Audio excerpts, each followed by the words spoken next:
राधे राधे दोस्तों। हरे कृष्णा। दोस्तों, जिस व्यक्ति के अंदर भक्ति का गुण आ जाता है उसके सारे निर्गुण मानो समाप्त हो जाता है। आज हम सुनाने जा रहे राधा रानी की एक बहुत सुंदर सी कहानी। आज जो किस्सा आपको बताने जा रही हूँ ये एक भक्त की सुंदर सा अनुभव की कहानी है। दोस्तों, वृंदावन में एक संत रहते थे। बिहारी जी से और श्रीमद् भागवत से अद्भुत प्रेम था उनको। वो संत रोज़ एक अध्याय श्रीमद् भागवत का पाठ करते थे और वो अध्याय जो पढ़ते थे वो सिर्फ और सिर्फ राधा रानी जी के सामने बैठकर ही पढ़ते थे और एक एक दिन एक एक अध्याय पढ़ के राधा रानी जी को अर्पण कर देते थे। वो संत रोज़ राधा रानी जी को भागवत सुनाते थे। ये भागवत पाठ करने के बाद ही वो संत की दिनचर्या शुरू होता था। उसके बाद ही वो भोजन भी करते थे। ऐसा करते करते वो संत का 55 साल ऐसे ही बीत गए, भक्ति और साधना में और राधा रानी को भागवत सुनाने में। 55 साल बीत गए। उसके बाद ऐसा हुआ कि एक दिन वो भागवत पढ़ रहे थे और राधा रानी जी के सामने बैठे हुए थे, लेकिन उन्हें कोई अक्षर दिखाई नहीं दे रहा था। जैसे मानो उनकी आंखें जो है वो काम नहीं कर रहे थे। जो भी दिख रहा था सब कुछ धुंधला सा दिख रहा था। वो संत कोई भी अक्षर साफ पढ़ नहीं सकते थे। ये सब देख के संत बहुत ज़्यादा परेशान हो गए थे और राधा रानी जी के सामने ऐसे ही रोने लगे। बहुत ज़्यादा दुखी भी हो गए थे। वो संत बस इस बात के लिए दुखी हो गए थे कि आज राधा रानी जी को भागवत पाठ करके नहीं सुना पाए। राधा रानी जी को भागवत का अध्याय भी अर्पण नहीं हुआ। इस बात से वो बहुत ज़्यादा दुखी था और राधा रानी जी से बोले, राधा रानी, मुझसे ये क्यों पढ़ा नहीं जा रहा है? मुझे कुछ दिखाई नहीं दे रहा है, सब धुंधला धुंधला सा लग रहा है। बहुत ज़्यादा दुखी हो गए थे ये संत। कैसे मैं अपनी दिनचर्या शुरू करूं? जब तक मैं आपको भागवत नहीं सुनाऊंगा तब तक तो मेरा दिन ही शुरू नहीं होता। तो ऐसे ही पूरा दिन वो संत को रोते रोते ही बीत गया था। न कुछ खाया था न कुछ पिया था, क्योंकि वो संत जो खाना पीना है वो राधा रानी जी को भागवत सुनाने के बाद ही करते थे। ऐसे ये परेशानी में वो संत की पूरा दिन ऐसे ही निकल गए।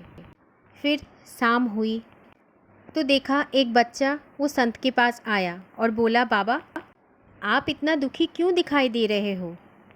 क्या बात हुई बाबा, कोई परेशानी है क्या आपके साथ?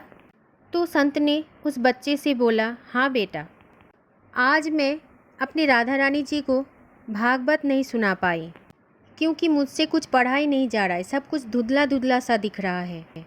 मेरी आंखें कुछ काम नहीं कर रहा है। तो वो बच्चा बोला, बस बाबा, इतनी सी समस्या है? आपकी आंखें तो ठीक हो जाएंगे। आंखें मैं ही ठीक कर देता हूँ आपका, बस आप परेशान मत होइए। तब बच्चे ने एक पट्टी दी और कहा कि बाबा, इस पट्टी को आप अपनी आँखों में बांध लीजिए तो आपकी आंखें ठीक हो जाएगी।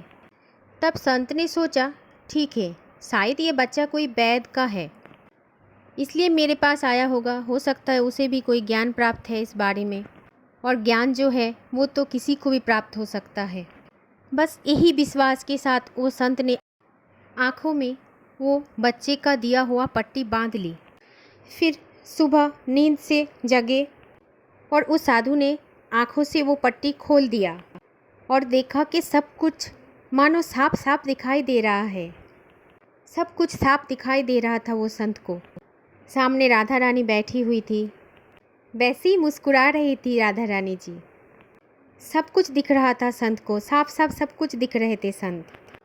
फिर संत ने ये भी सोचा कि ऐसा क्या था इस पट्टी में। तो संत ने उस पट्टी को देखने लगे और पट्टी पर देखा तो क्या मिला? बस दोनों आँखों की जगह उस पट्टी में लिखा था, राधे राधे, राधे राधे, मतलब राह दे, राह दे। हमारे राधा रानी का नाम ही तो ऐसा है कि हर लोगों को बस वो राह दिखाती है नाम से। जैसे राधे वैसे राह दे। जब भी आप किसी समस्या में उलझ जाते हो, कहीं पर भी आप रुक भी जाते हो, तो खाली एक ही नाम जप करना है आपको, राधे राधे। क्योंकि उस नाम में है इतनी शक्ति, आपको राह दिखा देता है। भगवान श्री कृष्ण कहते हैं कि जब भी आप राधा जी के नाम को पुकारोगे तो मैं तो दौड़ा दौड़ा चला आऊँगी आपके पास। मैं तो तुम्हारे एक पुकार पर चला आऊँगा। राधा के नाम में है ही इतनी शक्ति। राधा रानी। नंद बाबा एक दिन कृष्ण का इंतज़ार कर रहे थे, क्योंकि कृष्ण चला गया था मथुरा। वहाँ से वो वापस कभी नहीं आए। इसलिए नंद बाबा हर एक दिन एक फूलों का माला बनाते थे। ये सोच के बनाते थे कि जब वो कान्हा घर आएगा तो मैं उसे माला पहनाऊंगा, क्योंकि फूल बहुत पसंद है कान्हा को। जब कृष्ण आएगा तो ये माला पहनाऊंगा। बस कान्हा का इंतज़ार करते करते बरसों बीत गए थे। तब तो कान्हा द्वारिकाधीश भी बन गए थे।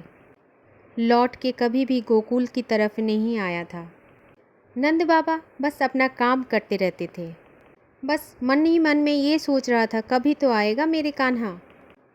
तब नंद बाबा का इस पुकार से नारद मुनि एक दिन नंद बाबा से पूछा कि बाबा तुम किसका इंतज़ार कर रहे हो?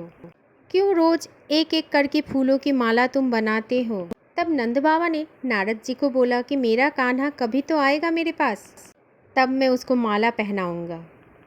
उसे फूल बहुत पसंद है।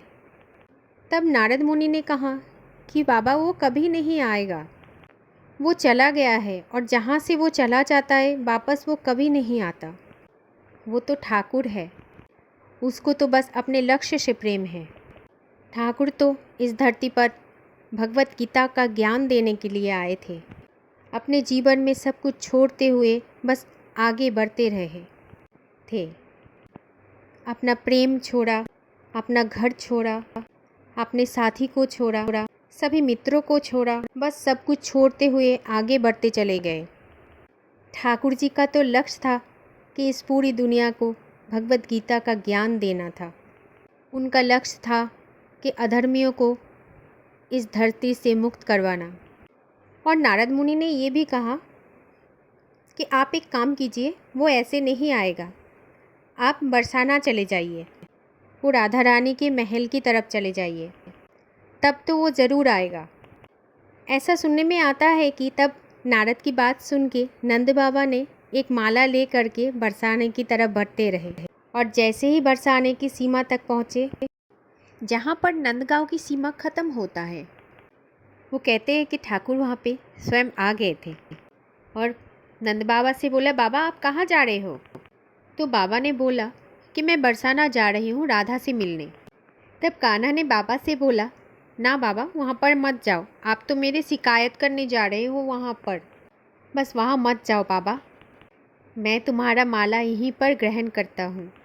ये भी कहा जाता है कि जब भी आप राधे राधे बोलते हो तो वो आवाज़ सीधा भगवान श्री कृष्ण के कान तक पहुँचते हैं। वो आवाज़ सीधा ठाकुर जी को सुनाई देता है। फिर ये संत बाबा राधा रानी जी से कहते हैं कि राधा रानी मैं समझ गया हूँ कि क्यों मेरी आँखें आपने वापस दिया, क्योंकि तुम भी तो रोज़ मुझसे ही भागवत सुनना चाहती हो। दोस्तों, भक्त और भगवान के बीच में इतना ही प्रेम होना चाहिए कि भगवान को भी आदत पड़ जाए अपने भक्त को। जब इतना प्रेम हो जाएगा तब देखना ईश्वर हमेशा आपके साथ ही रहेगा। इसलिए हमेशा अपने विश्वास को मजबूत रखिए और प्रेम से बोलिएगा राधे राधे, जिस नाम से हम कृष्ण से जुड़ जाएंगे। राधे राधे।